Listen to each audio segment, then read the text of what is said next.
A third convoy carrying Russian humanitarian aid is being unloaded in the eastern Ukrainian city of Donetsk, delivering much-needed supplies to the devastated area. Roman Kostyrev is there for us.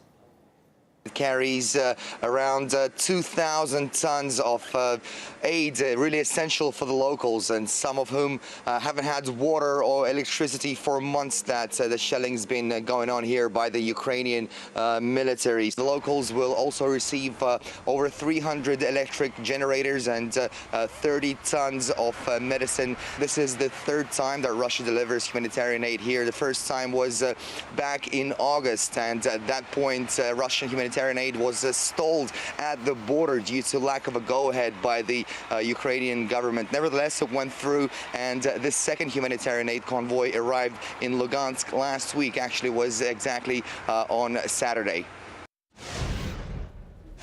Okay, let's get some analysis from political commentator Alexander Mercouris. Alexander, welcome to the programme. After the second convoy delivered aid to Lugansk, the EU slammed the move, saying it threatened Ukraine's sovereignty. But how is bringing food and water a threat to Kiev?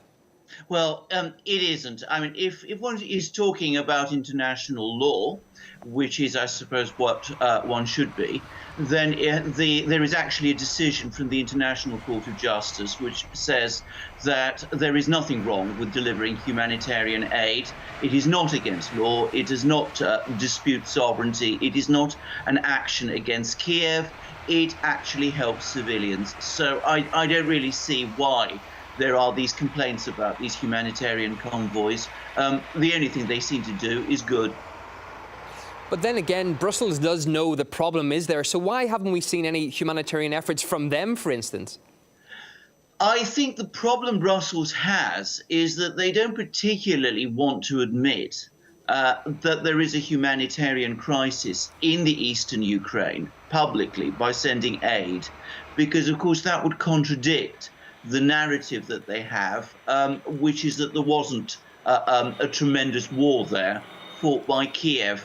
If they actually sent supplies to places like Donetsk and Lugansk and wherever, it would effectively admit that these places have been heavily shelled by the people the European Union itself supports. Now, about a week into the truce, President Poroshenko said he would welcome military aid from the US and NATO. How does this add up with peace efforts and a supposedly finalized truce? Well, it is not. It does not. I mean, it would be completely contradictory. At the moment, it has to be said, he's claiming that he's getting all these pledges of support. There's no visible sign of it on the ground.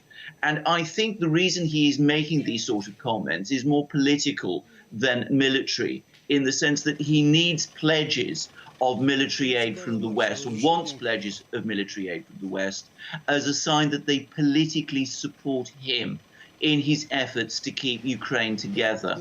The fact that those promises are not being made in public is itself very indicative of what the true situation is now.